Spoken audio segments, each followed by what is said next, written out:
sering ditaruh di pura-pura manakala ada upacara atau piodalan, itu ada maknanya naknyo. Ya, yang warna kuning diberi simbol dari kesejahteraan atau kemakmuran, sedangkan warna putih simbol dari kesucian. Makanya di Bali kalau ada upacara besar di sebuah desa, ya mudah-mudahan dumugi. Bahan bakunya terdiri dari 5 unsur juga. Pasti ada buah, pasti ada bunga, pasti ada daun, pasti ada air, dan pasti ada api.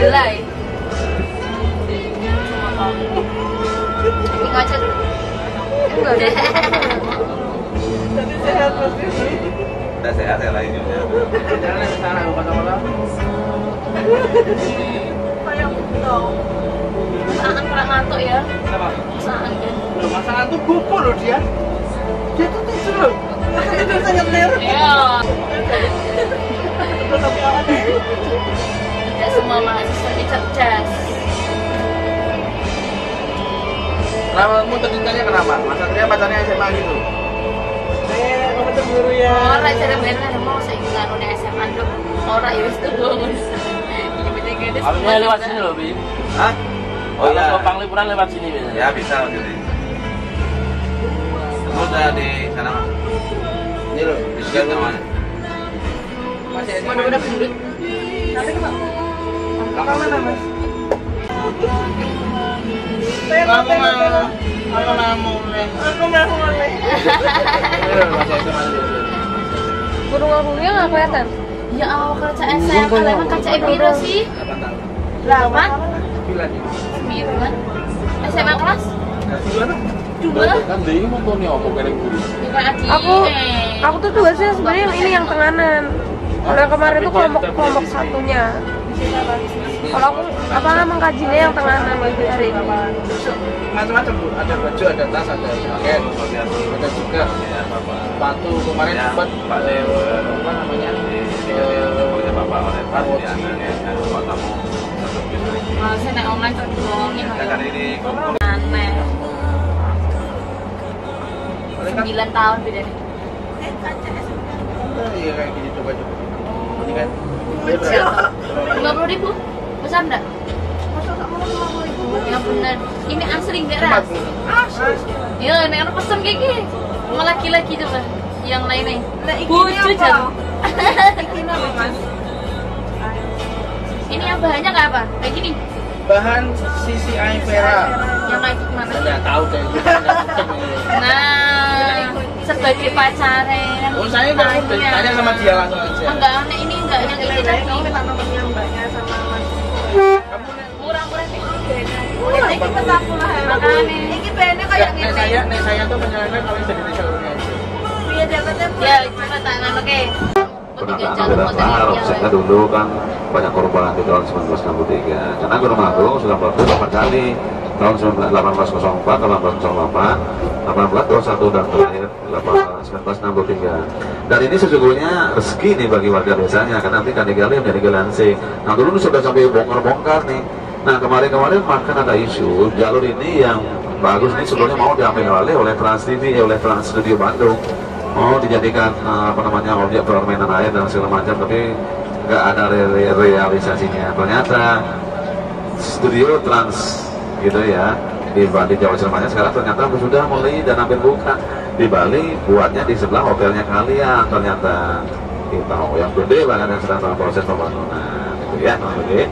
Dan perbukitan di kiri kanan itu sumber-sumber airnya ini harus dijaga gitu ya karena ini berada di Kabupaten Gunggung yang sebetulnya ini menjadi satu daerah rangkaian perbukitan dari ujung baratnya Bali sampai ujung timurnya Pulau Bali, yaitu Gunung Agung yang tertinggi yang tingginya 3.233. Nah itu ada puranya di salah satu desa pura di desa tersebut. Oke, lanjut dulu kita akan menyisiri desa oleh pihak istana. Begitu beliau dihadiahi seekor kuda putih untuk transportasi beliau dari tempat tinggalnya menuju ke istana. Karena di Guru kan ada guru-guru, makanya ke selatan sana tadi di patung itu ke kanan itu ada sebuah makam namanya Habib Ali bin Abu Bakar Al-Maghribi. Itu ada makamnya di mana, di tengah-tengah makamnya ada beliau dibuatkan patung menunggangi kuda putih gitu ya. Karena beliau dulu adalah diangkat oleh guru bahasanya di kerajaan Semarapura. kurang lebih seperti itu. Oke. Payung-payung itu dibalikan simbol pengayom ya, simbol pengayom bisa warnanya macam-macam, warna merah, warna putih apapun boleh di situ. Apalagi ada upacara di pura itu dibuat suasananya biar meriah gitu, meriah dihias segala macam. Sampai ke kakinya Gunung Agung dan di dalamnya dijagain oleh 2 ekor naga gitu ya. Naga, ada gua memang sana makanya dikasih nama pura Gua Lawah. Lawah di Bali itu adalah kelelawar. Kira penak gitu ya. Berbatasan dengan Pulau Lombok. Cuman bedone kalau dari Gilimanuk nyebrang ke Bali, ke Jawa ke Ketapang hanya 30 menit sudah sampai. Kalau dari pelabuhan laut di depan ini Padang Bayi namanya ke Lombok, nyebrangnya 5 jam. Ke Lombok itu nyebrangnya 5 jam, terapung-apung di tengah laut 5 jam. Karena ombaknya lebih besar dari sini ke Lombok. Gitu. Jadi inilah suasana desa-desa di Bali Timur ya, di Bali Timur. Cuman jangan salah, di Bali Timur ini juga banyak daerah pendatang. Karena sebetulnya begini anak muda. Di Bali itu memang penduduk kami sekarang ini hampir 4 juta lebih ya, hampir 4 juta. Tapi dari 4 juta itu memang 90% beragama Hindu. Sisanya dari berbagai agama, apalagi Muslim, Islam di Bali banyak gitu ya. Karena Islam sendiri sudah ada di Bali sejak zaman kerajaan dulu di masing-masing kerajaan di Bali. Di kerajaan ada kata Puri, ada kata Pura. Puri itu adalah bekas sebuah kerajaan, kalau di Jawa namanya Keraton. Cuman perbedaannya di Jawa itu keraton itu berlanjut sampai sekarang kalau di Yogyakarta Sri Sultan 9 meninggal, dilanjut putranya Sri Sultan 10. Yang ke-10 meninggal dunia wafat, diganti oleh anaknya jadi Sri Sultan ke-11 gitu terus ya. Sedangkan di Bali sudah potong, tetapi bekas-bekasnya ada. Cuman kalau di Jawa melintasi seorang sultan bahkan sampai bungkuk-bungkuk gitu ya, melintasi di sana gitu ya. Nah, kayak melanggar asasi lah kurang lebih ya. Di Bali kalau sudah hormat gitu dimaksud desa Bali kuno dan desa Bali Ager, selain desa Penglipuran, desa Trunyan dan desa Semiran namanya di Singaraja sana, dan inilah desa Tenganan. Nah, beli mohon maaf banget ya, karena desa Tenganan yang akan kalian kunjungi hari ini suasananya tidak sebersih Penglipuran, karena memang sedemikian adanya desa ini. Bahkan jangan salah kalau melihat tadi, mohon maaf, kebo ya, pasti orang ada di halaman desa gitu ya, karena ini ada balai desa 3, balai Banjar ada 3. Dan desa ini sedang persiapan upacara, karena biasanya di bulan Juni itu sering dirasukan tradisi yang serem banget, yaitu tradisi perang pandan, di mana anak-anak cowok yang seusia kalian, bahkan sekarang tamu asing maupun domestik suka ikut mencoba menjajal.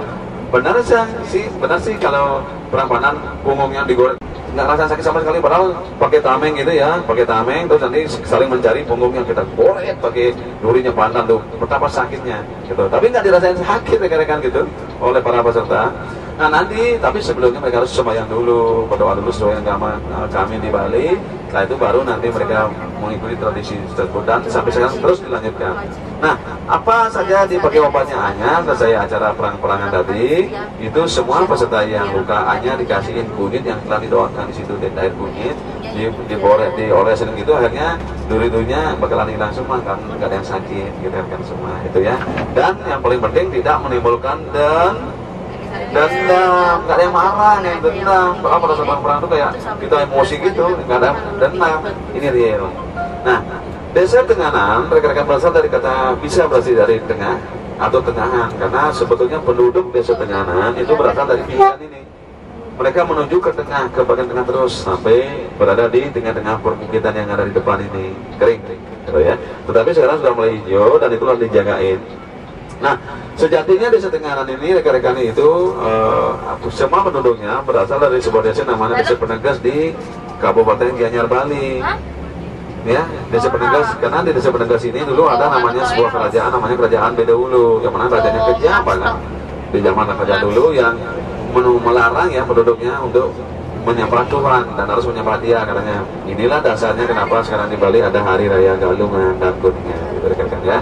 Nah, karena sang raja itu mengalami kehilangan seekor kuda kesayangannya, diutuslah Ki Pati Tanjung untuk mencari kuda kesayangan tersebut. Ada rasa untuk menembus jasanya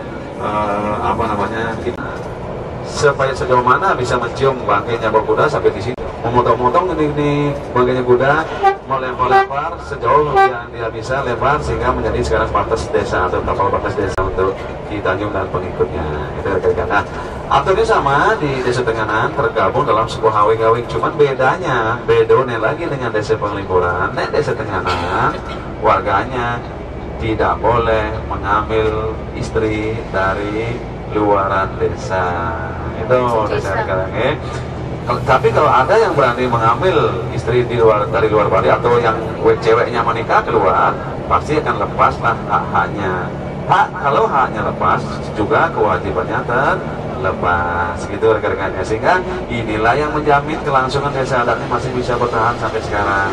Lapor dari saya sendiri tidak menolak yang namanya modernisasi. Tapi di lingkungan desa segala macam, nanti rekan-rekan silakan selesaikan tugas masing-masing, mau bikin video ke tempat-tempat silakan. Dan beliau tidak akan minta nanti pembicaranya lama, dia lebih pas saja gitu, komplit dia ngasih informasi, komplit ada sesi tanya jawab, habis itu komplit juga ada cari. Makanya daerah Karangasem ini rawan dengan gempa.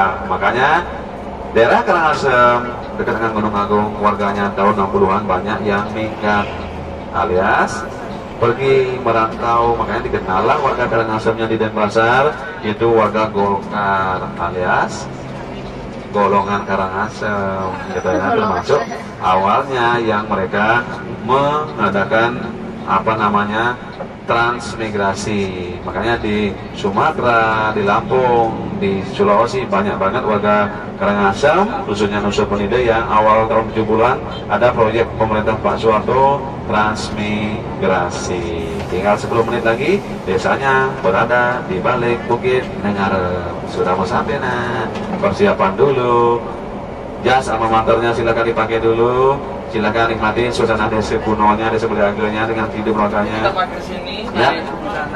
Di samping rekan-rekan bisa nanti melihat warga desanya, kerajinan ada, bikin lukisan di atas daun lontar, gitu ada ya, ada nanti.